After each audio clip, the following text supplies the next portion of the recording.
buenos días y fuera autonomías. Para empezar, dejando las cosas claras y marcando la posición desde el minuto uno. En primer lugar, tengo que hacer una consideración sobre la Fundación de NAES, que me honré en dirigir durante un tiempo con Ricardo Garrudo y con Gustavo Bueno. Y como muy bien ha explicado antes, lo cierto es que hubo que dar un paso atrás para que se conservara el espíritu original de la Fundación para la Defensa de la Nación Española, que era convocar y contribuir al entendimiento, al contacto y al debate entre aquellos partidos que creen en la unidad de la nación española, que pueden tener diversas posiciones sobre su identidad, sobre su configuración territorial, pero que creen en la unidad de la nación española y que esta sea una nación de ciudadanos libres y de ciudadanos iguales en derechos, con todos los matices que podamos establecer. Y yo me alegro de que eso se siga pudiendo hacer de alguna manera, a pesar de algunas ausencias de última hora, como la de Ciudadanos, que, según han debido comunicar, están de luto por el atentado de Francia y que, por lo tanto, no hay ninguna intervención política, cosa que me sorprende mucho, porque yo creo que nos habría gustado a todos escuchar lo que tienen que decir sobre estas cuatro cosas que se plantean y también sobre la cuestión de Francia. Dicho eso, quizá la confianza da asco, y yo he sido el único en no saber cuáles eran los cuatro puntos que se planteaban. Yo solo conocía el título sobre el que tenía que hablar y, por lo tanto, he tenido que improvisar un poco según estaba escuchando las intervenciones de la representante del Partido Popular y del representante de UPyD, cosa que me ha venido muy bien, porque me he dado cuenta de que en España no solo hay diversidad cultural y pluralidad lingüística, sino una gran diversidad política. Quizá, según me hago mayor, tengo tendencia a ver cuáles son las diferencias, y he encontrado muchísimas diferencias con el planteamiento que ha hecho el Partido Popular y con el planteamiento que ha hecho el compañero de UPyD. Entre otras cosas, se ha dicho aquí, fundamentalmente en la intervención de la alcaldesa de Mondoñedo, una afirmación constante de que las autonomías no solo habían venido bien, sino que habían servido para garantizar la pluralidad y la diversidad de España. ¿Y cómo se garantizó antes esa pluralidad y esa diversidad hasta que llegaron las sacrosantas autonomías? ¿Cómo ha conseguido pervivir, cómo ha conseguido subsistir esa tan cacareada pluralidad y diversidad cultural que yo pongo en solfa? Porque creo que la cultura es mucho más que una lengua. Fundamentalmente hay una cultura española, más allá de que haya distintas lenguas regionales en España. Pero ¿cómo se ha conseguido garantizar esa diversidad sin autonomías? ¿Cómo ha conseguido sobrevivir esa diversidad a los 40 años del general Franco? ¿Cómo ha sido posible? Pues quizá porque no han sido las autonomías las que lo garantizan. Al contrario, allí donde las autonomías se consolidan con más fuerza, tienen poderes absolutamente centrales que tratan de convertir, por ejemplo, a Álava en Guipúzcoa o a Tarragona en Lérida. Con lo cual, esto de la diversidad sobrevive a pesar de las autonomías. Dicho eso, trataré de contestar lo más rápido posible a las preguntas que se plantean, y después me interesa fundamentalmente el coloquio, que veo que además es donde os quedáis con más ganas. ¿Dónde reside la soberanía nacional? Pues la soberanía nacional reside en los partidos políticos, en Bruselas y en las comunidades autónomas. ¿Dónde debería residir? En el pueblo español. Ojo, en la nación española. Porque yo sí creo que el pueblo español tiene capacidad de decidir sobre muchas cosas, pero no tiene ni el derecho ni la capacidad de decidir sobre cosas que competen a la nación española. Es decir, yo estoy en contra no solo del referéndum de secesión en Cataluña, sino del referéndum nacional de secesión en Cataluña que deberíamos votar todos los españoles. Recientemente, en una tertulia radiofónica en la que jugaba en casa, manifesté esta posición y fui increpado por el resto de los contertulios, en el sentido de que, bueno, ¿cómo puedes poner en cuestión la democracia? Es que no tenemos derecho a decidir democráticamente qué hacemos con España. Digo, pues no, yo creo que tenemos derecho a decidir cómo organizamos España, pero una generación no tiene derecho a decidir en las pocas horas de un domingo, influidos quién sabe por qué acontecimiento, por qué televisión, por qué encuesta o por qué atentado, sobre la misma existencia de España. Bueno, entonces, ¿esto cómo se resuelve? Y yo, muy ufano, dije, pues esto se resuelve como se ha resuelto siempre, con las armas. Entonces, si queréis romper España, si alguien quiere romper España, tendrá que hacerlo por las armas. Y los que queremos defenderla, una vez que nos llevéis a ese extremo, lo tendremos que hacer por las armas. Cosa que, por otro lado, dice la Constitución, que se ve que para estas cosas no vale.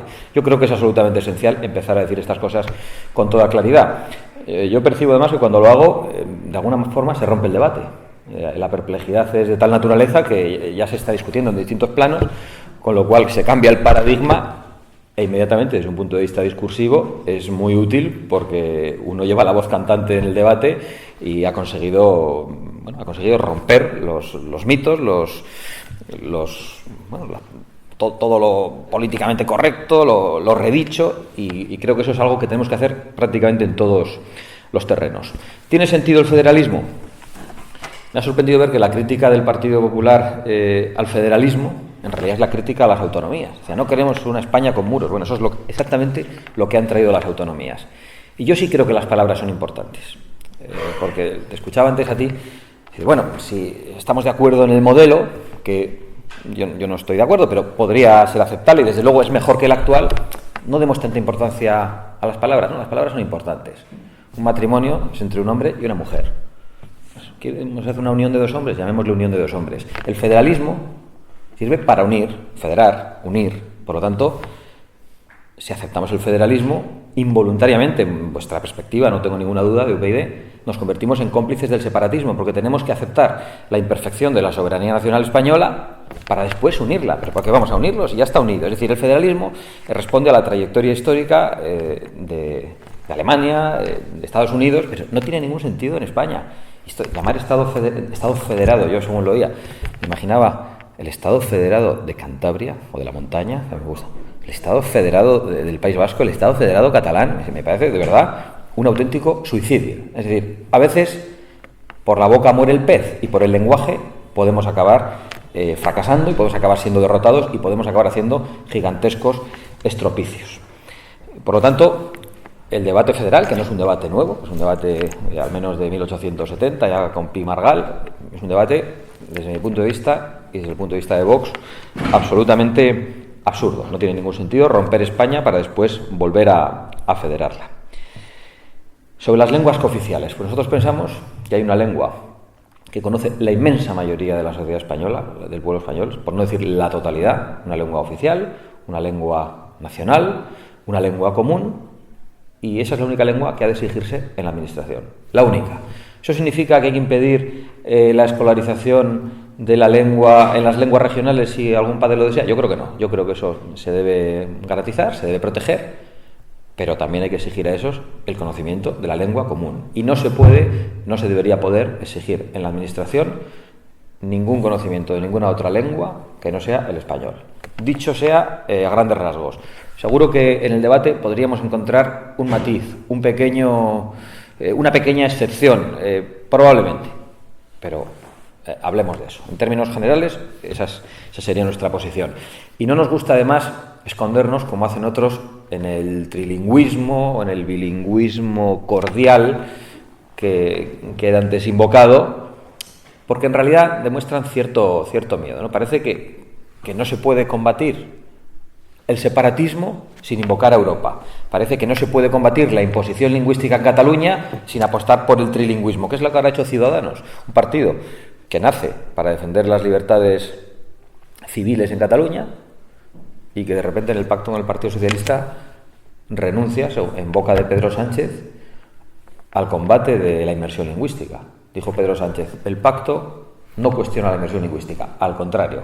Y no recibió ni una sola contestación pública de Ciudadanos, ni una. O sea, lo dijo el representante del Partido Socialista, Pedro Sánchez. No era como para quedarse callado, no es una cosa que se haya dicho aquí en una escuela de verano de una gente más o menos escuchada como nosotros. No, lo dijo el secretario general del Partido Socialista y no fue contestado por Ciudadanos. Y eso yo creo que es tremendamente significativo. Es decir, el trilingüismo no es la panacea por otro lado y además es que no somos los políticos los que tenemos que estar diciendo este tipo de cosas, porque probablemente no sabemos si esto es bueno o si esto es malo desde un punto de vista pedagógico y educativo. Con lo cual, yo no me atrevo a aventurarme aquí con qué es lo deseable desde un punto de vista del aprendizaje de las lenguas. Lo que sí digo es que tenemos una lengua común, una lengua oficial hablada por millones de personas en todo el mundo y tenemos que garantizar la enseñanza en esa lengua, el conocimiento de esa lengua y que a nadie en la Administración española se le exija ninguna otra para poder trabajar. Europa, ¿solución o problema? Bueno, España está en Europa. Una cosa es la Europa de los burócratas, que tiene 40 años, y otra cosa es la Europa de la que formamos parte desde hace 2 milenios y de la que España forma parte geográfica y culturalmente por derecho propio, porque es la nación que ha tenido que expulsar al Islam. Y por lo tanto, eso nos pone en una posición que no es la de ser África, precisamente. África no empieza en los Pirineos, y si empieza en los Pirineos, como dijo uno de los participantes en el premio de oratoria de esta fundación hace un tiempo, si África empieza, no, como decía, si Europa termina en los Pirineos, es que empieza en Gibraltar. Por lo tanto, desde un punto de vista cultural, España sería más Europa que la propia Europa. Y me parece que lo sigue siendo, habida cuenta del multiculturalismo triunfante en estos momentos en las naciones de Centro Europa y que está dando lugar a gigantescos conflictos sociales. La incorporación de España a la Unión Europea ha sido problemática como mínimo. Efectivamente, hemos recibido una cantidad ingente de fondos estructurales que han venido a contribuir a todo lo que fue la burbuja de la construcción a cambio de aceptar la reducción de cuotas, el desmantelamiento industrial. Y a día de hoy, ¿qué ha pasado? Que España, desde el año pasado, se ha convertido en aportadora neta en la Unión Europea, es decir, ya pagamos por formar parte de la Unión Europea, es verdad que hemos recibido mucho. La construcción se ha desmantelado, nos hemos especializado en algo que ya no nos permite tener un sitio en el mundo, no nos permite caracterizarnos por algo. ¿En qué nos hemos convertido? En los camareros de Angela Merkel, en los camareros de los alemanes, dicho con todo el respeto al oficio y a la dignidad del oficio. ¿España puede ser la camarera de Europa desde un punto de vista de la oferta turística? Perfectamente. ¿Pero España puede ser solo la camarera de Europa? No. Por lo tanto, al menos el debate ha de plantearse. Ha de plantearse seriamente, con datos económicos, pero es muy probable que hayamos hecho un pan con unas tortas en la incorporación a la Unión Europea. Se aportaban datos de la renta per cápita. En un momento dado ha subido, los fondos, la construcción, después ha bajado cuando ha llegado la realidad. Cuando nos hemos encontrado que hay que pagar y que la industria, el campo, la ganadería, de alguna manera se han ido desmantelando para poder entrar a un club que nos decían que era de libre comercio, de libre competencia, donde cada uno podía aportar y donde lo primero que hacen es ponerte una cuota. ¿Hasta dónde puedes producir? Pues vaya libertad para competir, ¿no? Al final, con Europa nos ha pasado como con tantas otras cosas. Hay un papanatismo europeísta denunciado ya por Unamuno frente a Ortega y Gasset, y a partir de ahí no se puede decir nada. Sale aquí un político, en concreto la representante del Partido Popular, y dice, no, porque nosotros somos europeístas, pero luego no le dan un contenido a todo eso. ¿Qué significa ser europeísta? ¿Qué significa? ¿Somos iguales, no solo por tamaño, somos iguales que los rumanos? No, pero somos iguales culturalmente que los del resto de Europa. Somos iguales que esos 15 países, quizás un poco más iguales que de los restantes. ¿Somos iguales que los turcos? ¿Podemos formar parte de una unión política con Turquía? Nosotros decimos que radicalmente no. Si Turquía formara parte de la Unión Europea, yo creo que ahora la idea de Europa hay que discutirla. Hay que discutirla a fondo. Planteabas la idea de o para adelante o para atrás. En esta tesitura yo digo que para atrás, pero al menos hay que discutirla. Si entrase Turquía a la Unión Europea, que es un gran riesgo, yo entonces digo, sin ningún titubeo, que para atrás. Pero para atrás, no solo recuperando el control de las fronteras, vamos, que si pudiéramos separarnos hacia el mar y cortar por los Pirineos, muchísimo mejor para garantizar la prosperidad, el futuro, la libertad y la vida de nuestros hijos. ¿Cuál es nuestra posición sobre la Unión Europea? Que tiene que haber algún tipo de unión entre los países de la Unión Europea, pero puede ser perfectamente una unión de estados y de jefes de gobierno en la cual los ciudadanos no perdamos el control, en un megaparlamento que tiene la voluntad de construir federalmente, en este caso también, y esa es por ejemplo la voluntad del ministro Margallo, un superestado burocrático, y que precisamente por burocrático, por alejado y por todo en aquello en lo que quiere intervenir se está convirtiendo en totalitario, que acaba determinando toda la legislación nacional y donde los ciudadanos pierden el control y no saben ni a quién tienen que reclamar. No, aquí tiene que haber dación de cuentas, y es mucho mejor que la dación de cuentas nos la dé el primer ministro, el presidente del gobierno, y no un parlamento de 700 personas que no sabemos ni quiénes son. Porque ¿cuánta gente recuerda quién era el cabeza de... Los que estáis aquí probablemente sí. ¿Cuánta gente recuerda quién era el cabeza de lista que votó en las últimas elecciones europeas? La gente, por supuesto, no sabe quién forma parte de la lista, pero es que quizá ni el cabeza de lista. Y la crisis de representación que está viviendo la democracia en España, en muchos terrenos, si miramos a Europa, se multiplica por 10. Es una institución absolutamente alejada que determina casi todo. Esta idea de que los países pequeños no pueden garantizar la prosperidad de nuestros hijos, pues es una frase bonita, pero no es verdad. Tampoco es necesariamente falsa. Pero Suiza garantiza la prosperidad de sus hijos. Desde un punto de vista económico, la garantiza. Desde un punto de vista cultural, lo garantiza. Es decir, son gente tan seria que son capaces de votar en referéndum y rechazar una renta básica. Son gente tan seria que son capaces de prohibir la construcción de minaretes en las mezquitas en referéndum.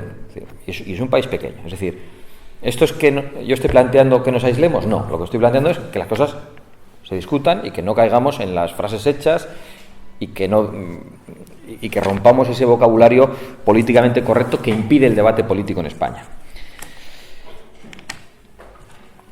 Yo sí tengo que identificarme en estos momentos con alguien en Europa, con todos los matices. Lo hago con Víctor Orbán, lo hago con el Frente Nacional, lo hago con Alternativa por Alemania, lo hago con el Partido por la Libertad de Austria, con el Partido por la Libertad de Holanda. Son partidos que son muy distintos entre sí. Ideológicamente no tienen nada que ver, pero les unen tres cosas: el rechazo a las estructuras burocráticas de la Unión Europea, una voluntad de recuperar la soberanía para los países y una crítica de las políticas migratorias y de la experiencia multicultural. Esas cuatro cosas yo las comparto plenamente. ¿Significa que nosotros somos iguales que esos partidos? No, significa que esas cuatro cosas las compartimos. Esos partidos, de hecho, tienen grandes divergencias entre ellos. Bueno, yo creo que de la Unión Europea he dicho todo lo que tenía que decir y probablemente... No había una cuarta cosa, ¿no? No, he dicho todo. ¿Cuál es la posición de Vox en materia territorial? Por avanzar un poco más allá de lo que se me pregunta. Yo creo que algunos ya la conocéis, pero si no, la pongo encima de la mesa. Nuestra posición es que el Estado de las Autonomías no nos ha hecho bien, ha fracasado, nos ha hecho más pequeños, nos ha hecho menos libres y nos ha hecho desiguales. Y, por lo tanto, el Estado de las Autonomías ha hecho justo eso que la representante del Partido Popular decía que no había que hacer: levantar muros entre compatriotas. Nosotros planteamos un Estado unitario con un único Parlamento, con un único Gobierno y con un único Tribunal Supremo que sea la última instancia en todos los órdenes, incluyendo la supresión del Tribunal Constitucional, para que no sea un tribunal político y para que exista una sala de asuntos constitucionales en el Tribunal Supremo. Por lo tanto, planteamos la supresión de los parlamentos regionales y que exista un Estado unitario políticamente centralizado, que puede tener una administración descentralizada, igual que había una administración descentralizada con los gobiernos civiles. Porque las autonomías, al contrario de lo que pueden pensar otros, para nosotros son inútiles para la nación, por liberticidas, por antigualitarias, porque son enemigas del proyecto común y porque además son responsables en gran medida de la ruina de los españoles y del endeudamiento público. Yo creo que la defensa de la unidad ha quedado clara. Por supuesto, se puede defender solo la unidad, se puede defender solo la seguridad jurídica, el cumplimiento de la Constitución, más allá de que la compartamos o no. Y ese es un punto de encuentro con otros partidos, sin ninguna duda. Pero yo creo que también hay que defender la identidad, con todos los matices que la palabra conlleva, porque es una palabra vidriosa, complicada y conflictiva probablemente. Por simplificarlo, ya que la unidad ha quedado redefendida, yo creo que por todos los que hemos intervenido. ¿Podemos aceptar que no se defienda la identidad y que España sea musulmana? Pues yo creo que no. Es decir, sí, podríamos seguir unidos, pero ser musulmanes. Entonces, yo creo que el que tiene un compromiso público en la política, en la vida social, en la universidad, yo creo que tiene que aspirar a ofrecer un proyecto a su pueblo, el mantenimiento de algo o el cambio de algo. Y yo, por lo tanto, creo que una España musulmana no sería España, sería al-Ándalus. Nosotros, respecto al Islam, lo tenemos clarísimo. Somos partidarios del cierre de las mezquitas fundamentalistas, en primer lugar, de la exigencia de reciprocidad a los países árabes, en lo que tiene que ver con la libertad religiosa, y de la expulsión de los ciudadanos de los que se pueda demostrar que son partidarios de la Sharia o la apliquen en sus casas. No pueden formar parte de nuestra sociedad porque el Islam no forma parte de España. Alguno dirá, bueno, la convivencia de las tres religiones, una presencia tan dilatada en nuestro propio territorio, sí, claro que han influido, han sido determinantes, pero en sentido negativo. España se ha conformado contra el Islam, que nos quedan baños árabes, que nos quedan en la construcción gran parte de ese legado, incluso en el vocabulario, que cuando decimos ojalá tenemos un préstamo lingüístico del árabe, sí, claro, pero culturalmente, ya no hablo desde un punto de vista religioso, culturalmente España se ha hecho contra el Islam y por lo tanto nosotros queremos defenderlo de esa manera. ¿Hacia dónde habría que ir para poder defender todas estas cosas? Pues nosotros electoralmente lo hemos hecho con muy poco éxito hasta ahora. Vamos a seguir intentándolo. Nuestra propuesta es la de una reforma constitucional. Nos gustaría tener una Constitución que se cumpla, porque aquí se invoca muchísimo, pero la Constitución es un papel mojado, no se cumple en muchísimos preceptos. No lo digo desde la perspectiva podemita del derecho a la vivienda. No se cumple prácticamente en nada. Una reforma constitucional que devuelva al pueblo español la propiedad del Estado, que devuelva la soberanía, que plantee la ilegalización de los partidos separatistas como enemigos del Estado. Es decir, si la democracia es militante en los principales países de Europa, que dicen, oye, en Alemania no puede haber un partido nazi. Muy bien, porque quiere destruir nuestro modo de vida. Incluso ahora en Alemania se ha dicho, el Islam debe ser ilegalizado en Alemania, se está diciendo. En la medida que el Islam fundamentalista no es más que una ideología política que pretende la conquista del Estado. Pues ese planteamiento lo tenemos que tener respecto a aquellos partidos que lo que quieren no es organizar España de una manera distinta, sino destruir España. No quieren cambiar la Constitución, que sería lícito. Quieren atacar la base de la Constitución, como antes decías. Es decir, la Constitución española se fundamenta en la indisoluble unidad de la nación española. Es decir, España no se puede disolver en Europa. Patria común e indivisible.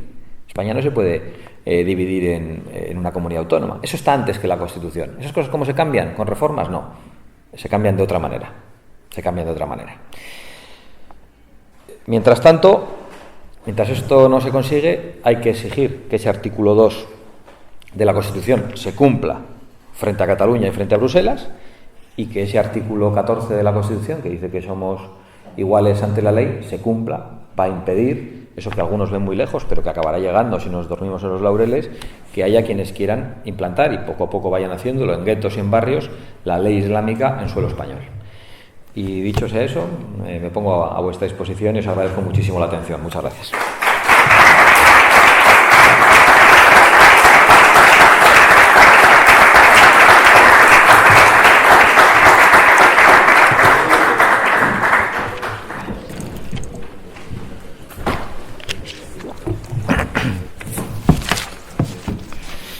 Bueno, pues ahora tenemos 15 minutos para el coloquio, así que si alguien quiere hacer preguntas, pues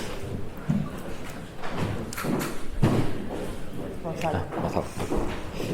¿Cuál es tu opinión sobre el Brexit, el proceso que se ha producido, las consecuencias? No tanto, hablo desde el punto de vista del pueblo británico y el gobierno británico.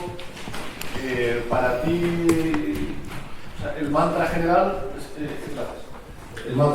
que somos tal, somos cual, los responsables, los han votado los ignorantes, los de los pueblos, los de los viejos, y tantos. ¿Cuál es tu opinión? Bueno, que probablemente... No, el mantra general es los burócratas, más toda la clase política a quien le han hecho feo, conoce más la política. ¿Cuál es tu opinión? En primer lugar, que los fundamentalistas democráticos que dicen que todo se puede decidir democráticamente, en cuanto han visto que el resultado no es el que deseaban, se han puesto muy nerviosos. En segundo lugar, el respeto absoluto a la decisión, que está motivada no solo por lo que tiene que ver con la Unión Europea, sino también por lo que tiene que ver con la inmigración. Y hay quienes dicen, es que se ha votado solo por una reacción ante la inmigración, no es solo por el encaje del Reino Unido en la Unión Europea. Bueno, ¿y qué? Es que tiene mucho que ver. Es que, en realidad, todas las políticas migratorias están íntimamente relacionadas con la Unión Europea. Por lo tanto, yo lo abordo desde el respeto, y me produce una gran antipatía los intentos que hay en estos momentos de maniobrar para evitarlo. Si esto va a ser bueno para España o malo, mira, no lo sé, pero los ingleses han considerado que es bueno para ellos. Y, por cierto, me parece que un pueblo sí tiene derecho a votar un tratado de adhesión o a votar la salida a una organización supranacional. El pueblo viviente tiene derecho a hacer eso. Ahora bien, no pienso que el referéndum en Escocia responda a los mismos parámetros. Y pongo por delante la gran diferencia entre el Reino Unido y España. Pero no es lo mismo cargarse la unidad misma de tu nación que someter a referéndum una incorporación a a una organización supranacional. Ahora está diciendo mucha gente, bueno, es que la gente no tiene elementos para capacidad, conocimiento, información para decidir sobre esto. ¿Cómo que no tiene? Pues si no lo tiene para eso, tampoco para elegir el Congreso de los Diputados o el Senado. Pero lo que pasa a mucha gente tampoco es que el Reino Unido entró en el año 73 por voluntad del gobierno y lo ratificó el pueblo del referéndum en el año 75.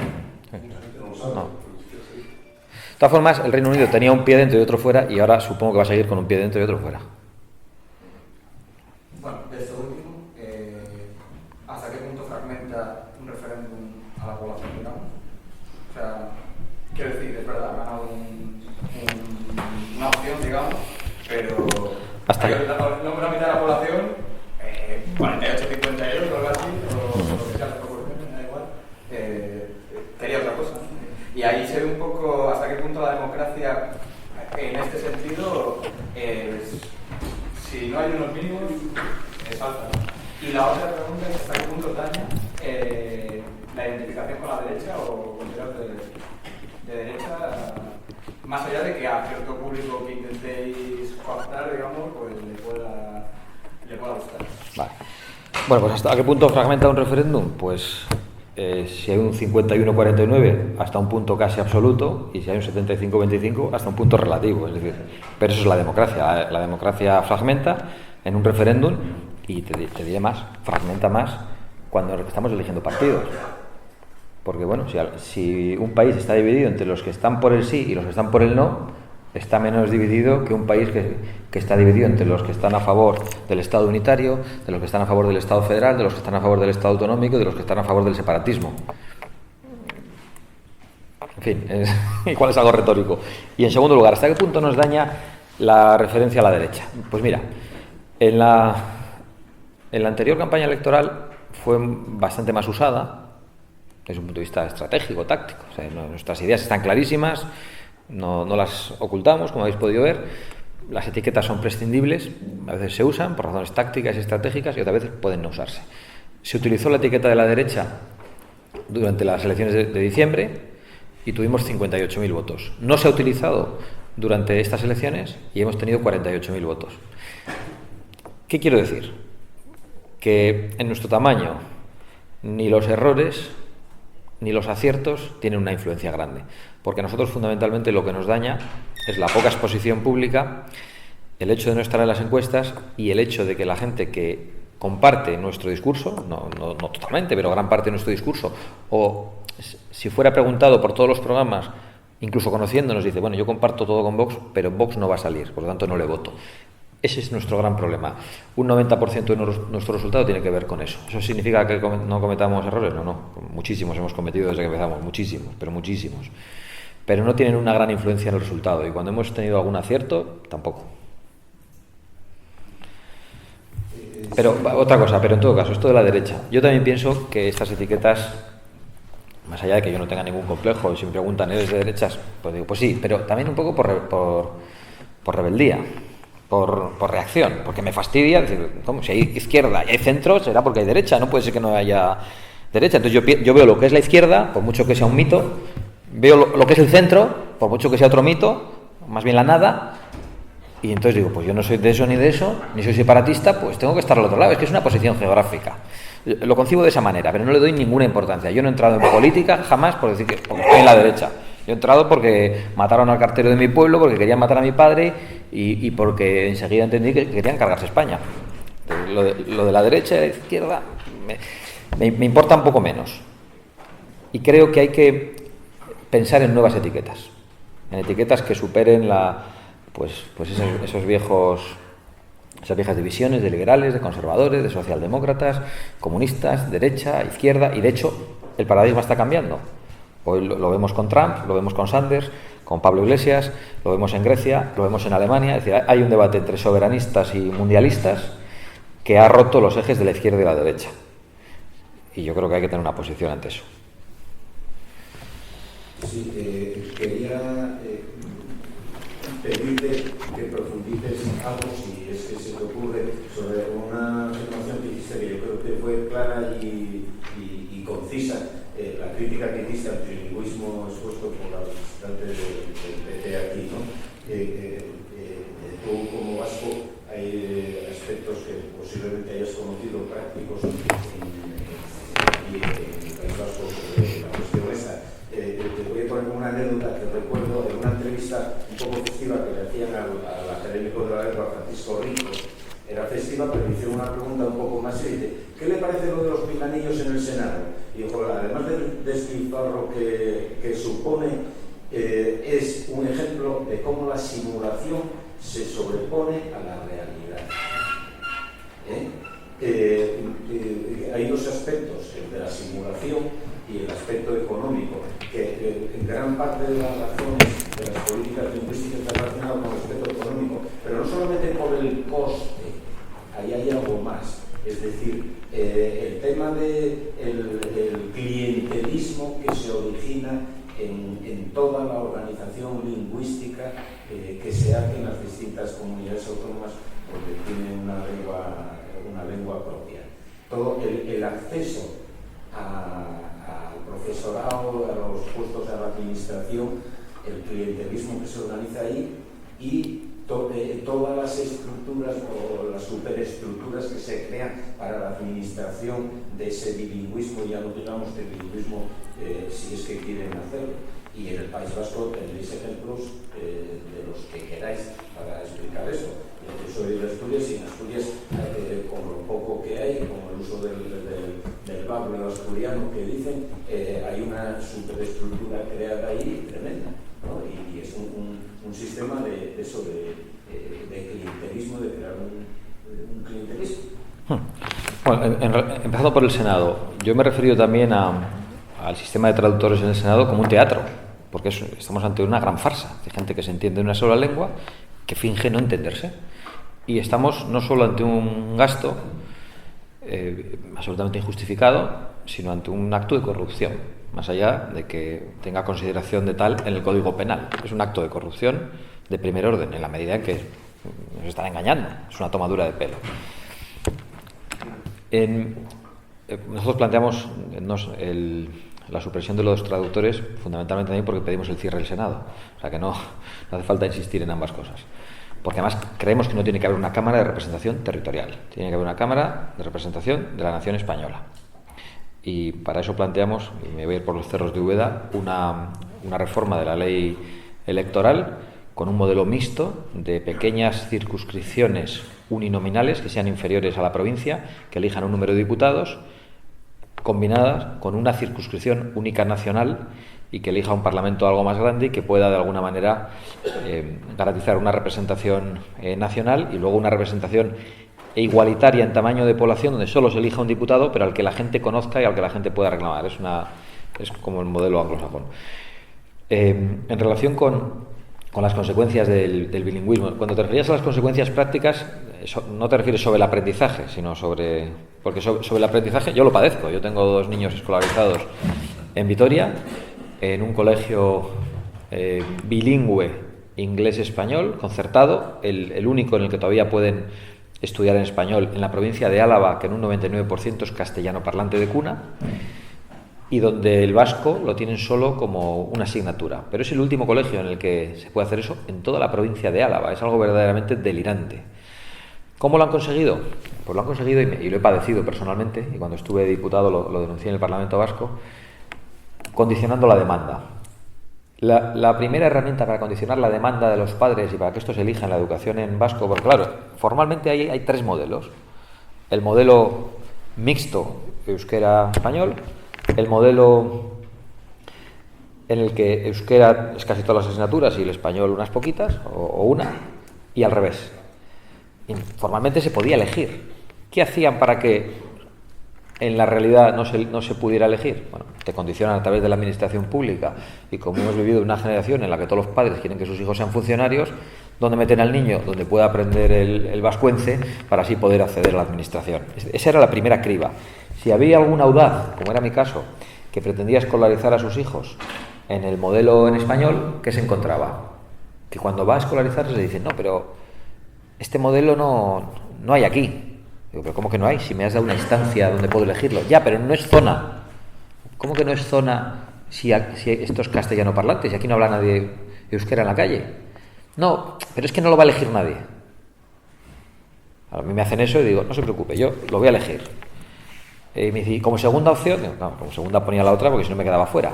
Y cuando fui en el Parlamento Vasco a pedir, varios meses después, todas las solicitudes de enseñanza en español en todos los colegios del País Vasco, sin decir que en realidad estaba buscando la mía, no aparecía. Había desaparecido. Entonces le saqué los colores al consejero de Educación, le dije que se las llevaba a su casa, que las quemaba, le dije de todo desde la tribuna. Pero al final han conseguido dirigir la demanda, han conseguido que los padres no piden la enseñanza en español. Lo han conseguido, han triunfado.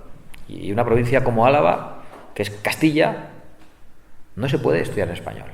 Es decir, más no te puedo decir. Y no ha habido ninguna defensa por parte del Estado. Vale, pues Julián Gómez y terminamos.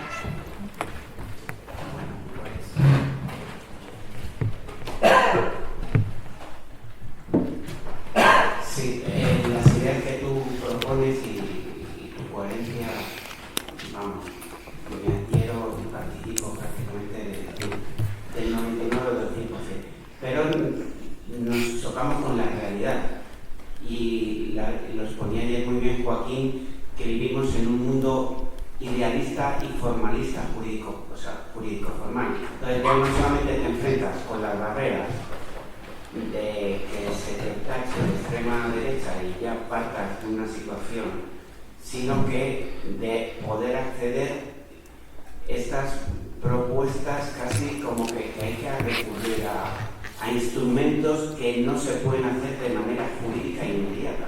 Las propuestas de supresión de autonomía, de modificar la Constitución, o sea, la estructura jurídica de la Constitución actual hace que sea una Constitución rígida, que llaman los constitucionalistas.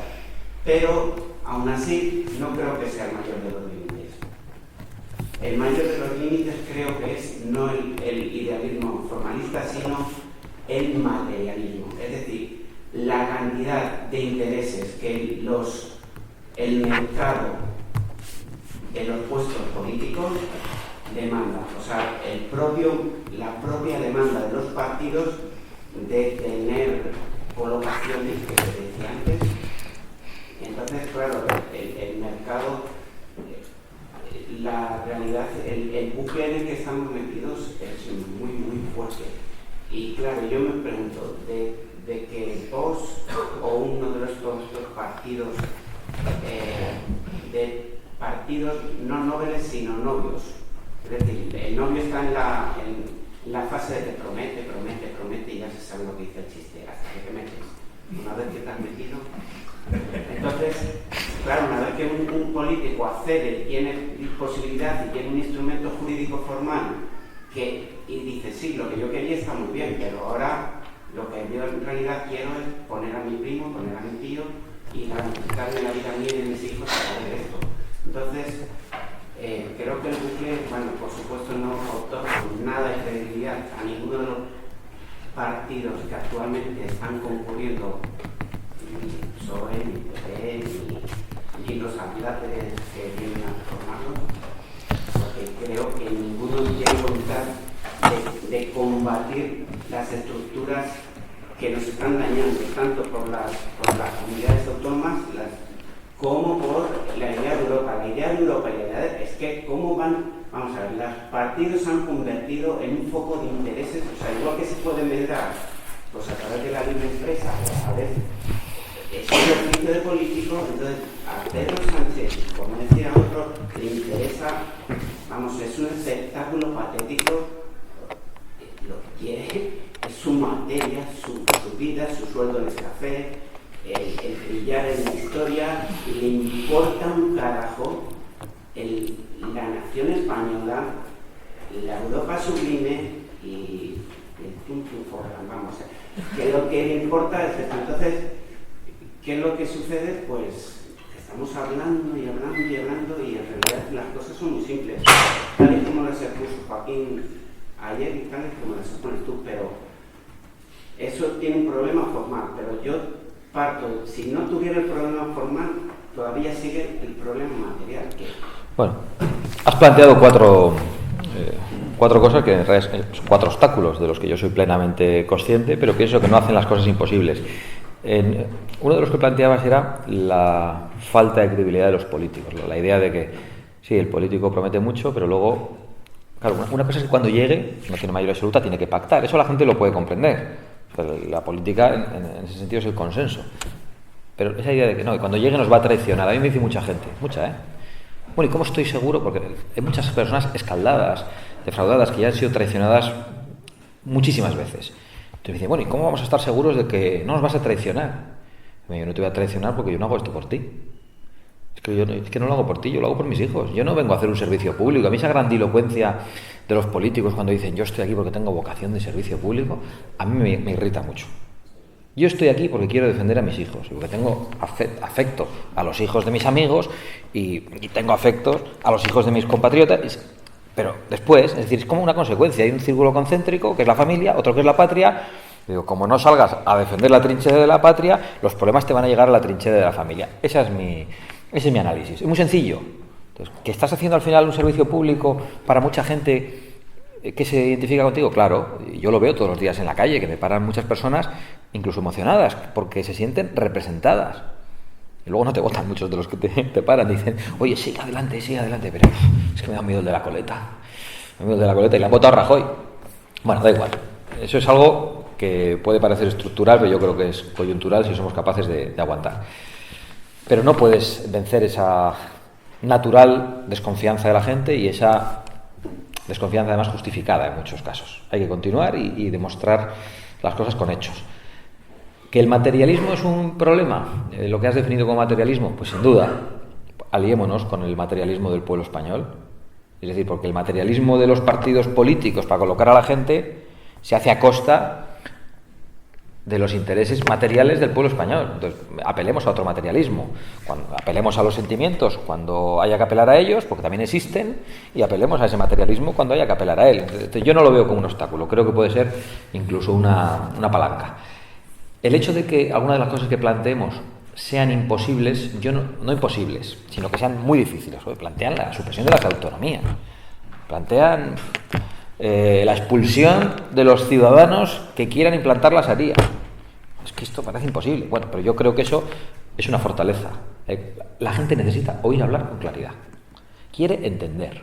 Cuando enciende la televisión, no quiere perderse en lo que está diciendo el político. No quiere ese tipo de frases que están diciendo una cosa a la contraria y que en realidad denotan falta de compromiso, falta de claridad o voluntad de engaño. Quiere entender. Quiere entenderlo tan claramente como cuando abre el WhatsApp y un amigo suyo le ha enviado su opinión del atropello con el camión del islamista este. Quiere entenderlo. Entonces hablar con claridad, plantear cosas dificilísimas, que planteen reformas radicales, en la medida en que nosotros consigamos el altavoz necesario, tiempo al tiempo, es una gran fortaleza y no una debilidad. Y en cuarto lugar, lo de la extrema derecha. Mira, eso no me preocupa nada. Yo sé que hay muchos afiliados que cuando voy visitando España dicen, es que me ha dicho mi vecino que si somos la extrema derecha. ¿Tu vecino qué? ¿De Izquierda Unida? Digo, ya está, olvídate de tu vecino. Si el problema no es que haya alguno que diga que somos de extrema derecha, el problema es que los que piensan como nosotros no nos votan. Incluso los que dicen, soy de extrema derecha, no votan a Vox, votan a Mariano Rajoy. Entonces, el problema no es ese. Lo que hay que hacer ante eso, por supuesto, es no amilanarse. Yo veo mucha gente asustada. Hace poco fui a otra tertulia. Me tenían en un set aparte. No me dejaron meterme en la mesa. Se ve que, bueno, pues como cuando te hacen competir con las manos atadas detrás. Entonces no estás viendo a los que están allí y en un momento dado, a cuenta de lo de Gibraltar, por cierto, empieza uno a hablar allí del patrioterismo y el del PP me defiende. Y entonces dice el otro, sí, que les voten a estos, que en España no hay ningún Le Pen. Y cuando me dan a mí la palabra digo, sí, en España no hay ningún Le Pen, pero las tertulias están llenas de stalinistas. ¿Pero por qué me dices eso? Digo, pues porque... ¿y tú por qué me dices el otro? Y dice, además no soy stalinista, yo soy trotskista. Digo, ¿sabes lo que pasa? Que le dije yo. Pero tuvo que empezar a explicarse él, no yo. Y digo, ¿sabes lo que pasa? Que a los que no nos gustan los comunistas no distinguimos entre familias, los partidos iguales. Entonces, no te puedes dejar amilanar con esto de las etiquetas. Y entonces el tío seguía reaccionando por lo que le había dicho y digo, que no se puede venir a las tertulias así, que tienes la lengua muy larga y la piel muy fina. Entonces, si vienes con la lengua larga, la piel gruesa. Al final, hay que actuar así. Y me ha pasado con otras cosas. Cuando he defendido el derecho a la vida, esto no sé si lo conté aquí el año pasado, porque me pasa. he defendido el derecho a la vida de una manera que lo hacemos, no entramos en el terreno penal, ¿no? El derecho a la vida del no nacido. Y hablamos siempre de información, de asistencia, de alternativas, de que tener un hijo especial no sea un privilegio de los ricos, que el Estado tiene que estar para ayudar a esas cosas y no para traducir en el Senado. Y estás explicando eso de una manera amabilísima. Ya surge alguno, bueno, en concreto un diputado del Partido Socialista y el senador al revés, perdón. Hoy diputado socialista, hoy diputado de Ciudadanos y ayer senador socialista. Y me dice, vosotros lo que queréis es que una mujer violada tenga que dar a luz al hijo del monstruo. ¿Qué hacen? Intentan romper el debate como con lo de Le Pen. Entonces le dije yo, no, vosotros lo que habéis hecho es una legislación penal que hace que los violadores estén en la calle y violen. Y por vuestra culpa y vuestra legislación penal, le dije, de la izquierda le dije, habéis hecho que el violador del Ensanche de Madrid acaba de salir, ha secuestrado y ha violado a varias niñas. Se acaba la broma. Pero claro, la política es consenso, que parece que en España solo es consenso, y es combate dialéctico también. Entonces, ante ese tipo de estrategias que están diseñadas para que no se puedan defender determinadas ideas, hay que defenderse con claridad. Entiendo que no le gusta a todo el mundo, pero por lo menos se entienden. Solo se oye en Intereconomía un viernes de vez en cuando en 13 y no llegan todavía mucha gente, pero estoy convencido de que si tuviéramos la oportunidad de decirlas en la 4, en la 6 y en 4 sitios más, estábamos en otra situación política muy distinta, muy distinta. Bueno, pues muchas gracias. Damos por terminada la sesión hasta las 4:30. Bueno, muchas gracias a vosotros.